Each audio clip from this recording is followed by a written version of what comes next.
বুধবার আন্তর্জাতিক অপরাধ ট্রাইব্যুনালে নিঃসন্দেহে একটি ভালো দৃষ্টান্ত স্থাপিত হয়েছে, এটি আমাদেরকে স্বীকার করতেই হবে। সাবেক প্রধানমন্ত্রী শেখ হাসিনার বিরুদ্ধে যতগুলো মামলা ট্রাইব্যুনালে চলমান, তার মধ্যে একটি হচ্ছে আদালত অবমাননার কারণে, এবং সেই মামলাতে শেখ হাসিনার পক্ষে রাষ্ট্র এতটাই উদার যে তার পক্ষে স্বপ্রণোদিত হয়ে একজন আইনজীবীকে নিয়োগ দিয়েছিলেন, যিনি কিনা শেখ হাসিনার ফাঁসি দাবি করেছেন এর আগেই, হাসিনা সরকার পতনের সময়। একজন ব্যক্তি আর একজন ব্যক্তিকে এতটাই ঘৃণা করেন, যার মৃত্যু কামনা করছেন, সেই মৃত্যু কামনাকারী ব্যক্তি ওই ব্যক্তিকে অন্য কোনো বিষয়ে কিভাবে রক্ষা করতে পারেন? এটি হতে পারে না, এটি হয় না, স্বাভাবিকভাবেই এটি হয় না। এর সঙ্গে নীতি নৈতিকতার প্রশ্ন জড়িত, পেশাদারিত্বের প্রশ্ন জড়িত, এটি নিঃসন্দেহে কনফ্লিক্ট অফ ইন্টারেস্ট। তো যখন এই নিয়ে তুমুল বিতর্কের সৃষ্টি হলো, বিভিন্ন গণমাধ্যমের রিপোর্টিং হলো, সেই বিতর্কের মুখে সেই আইনজীবী আমিনুল গনি টিটু সরে দাঁড়িয়েছেন। তার স্থানে নিয়োগ দেওয়া হয়েছে আওয়ামীপন্থী আইনজীবী হিসেবে পরিচিত আমির হোসেনকে। তাহলে প্রশ্ন, এই ট্রাইব্যুনালে অ্যাডভোকেট তাজুল ইসলাম কিভাবে চিফ প্রসিকিউটর হিসেবে এখনো কাজ করে যাচ্ছেন? তার ক্ষেত্রে তো অভিযোগ আরও গুরুতর, বিতর্কের জায়গাটি আরও গুরুত্বপূর্ণ। আমি সে বিষয়ে আসছি। অ্যাডভোকেট আমিনুল গনি টিটু যে আবার খুব স্বতঃস্ফূর্তভাবে, খুব সহজেই নিজ থেকে সরে দাঁড়ালেন তা কিন্তু নয়। তার সঙ্গে ট্রাইব্যুনালের বিচারকের যে সফট আর্গুমেন্ট হয়েছে, সেটিও দৃষ্টান্ত হয়ে থাকতে পারে। একেবারে সফটলি হয়েছে সব কিছু। ট্রাইব্যুনালের বিচারক যখন বিচার কাজ শুরু করেন, তখন শুরুতেই তিনি ওই আইনজীবী আমিনুল গনি টিটুর উদ্দেশ্যে মন্তব্য করেন যে আমরা কিছু অ্যাডভান্স তথ্য পেয়েছি, আপনি এই ক্লায়েন্ট অর্থাৎ শেখ হাসিনা সম্পর্কে সামাজিক যোগাযোগ মাধ্যমে নেতিবাচক মন্তব্য করেছেন, শেখ হাসিনার ফাঁসি চান এমন কথা বলেছেন, বিষয়টি নিয়ে প্রশ্ন উঠেছে। এরপর আর তাকে রিপ্রেজেন্ট করতে পারেন কি না, এটা তো নৈতিকতা প্রশ্ন। তো আইনজীবী গনি সাহেব বলছিলেন যে স্টেট ডিফেন্স হিসেবে নিয়োগ দেওয়ায় আমি সম্মানিত বোধ করছি, আমি আমার মক্কেলের প্রতিনিধিত্ব করতে চাই, সেজন্য আমি প্রস্তুতিও নিয়ে এসেছি। আমার 36 বছরের পেশাগত জীবনে অসততা নেই। তো শেখ হাসিনার ফাঁসি দাবি করা পোস্ট নিয়ে ট্রাইব্যুনালের জিজ্ঞাসায় আমিনুল গনি এ মন্তব্য করেন যে এটি তার ব্যক্তিগত বিষয়, এর সঙ্গে পেশাদারিত্বের কোনো সম্পর্ক নেই।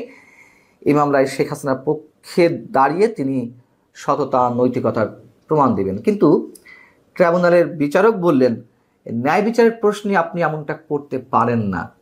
তখন আমিনুল গনি টিটু তিনি বলেন যে আমি সরে দাঁড়াতে চাই।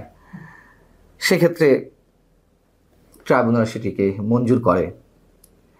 বিষয়টার একটি সুষ্ঠু সমাধান হয়েছে, এজন্য অবশ্যই আমরা ট্রাইব্যুনালের প্রতি শ্রদ্ধা জ্ঞাপন করতে চাই, অন্তত এক্ষেত্রে।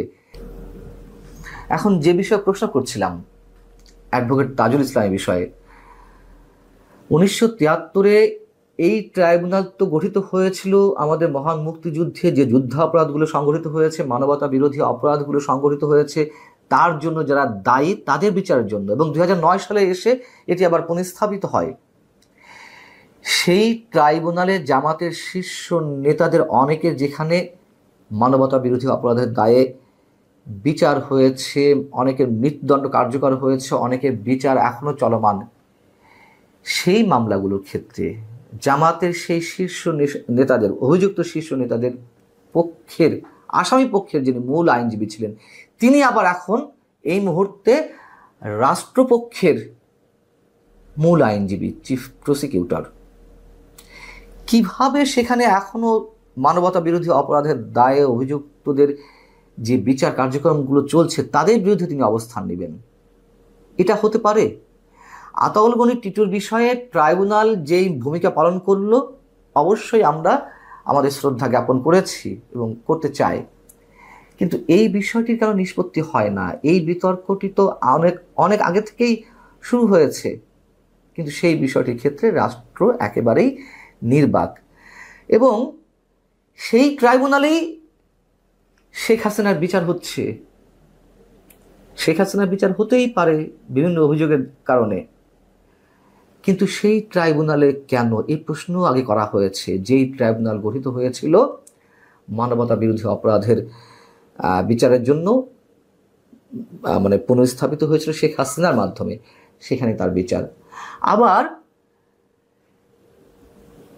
এই কথাও একটু স্মরণ করিয়ে দিতে চাই, জুলাই যোদ্ধাদের জন্য বিশেষ বিশেষ সুবিধা দেওয়া হবে, কোনো আপত্তি নেই।